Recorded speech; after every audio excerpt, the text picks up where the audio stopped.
এখন দেখি শুধু ধুলো জমে আছে পাতার পর পাতা।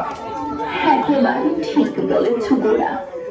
তখন মানুষ বইকে আপন জনের মতো আগলে রাখত, চরিত্রের সঙ্গে বাঁচত।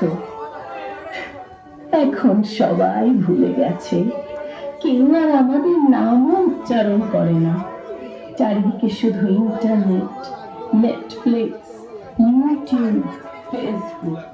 হ্যাঁ, এখন মানুষের গল্প মানে হলো স্ক্রল করা, ছোট ভিডিও দেখা, অথচ আমাদের পাতার ভেতরেই তো লুকিয়ে আছে ইতিহাস, সমাজ, প্রেম, সংগ্রাম, মানুষের সত্যিকারের জীবন। বই আসলে কেবল পড়া নয়, ভালোবাসা, যত্ন আর জীবনের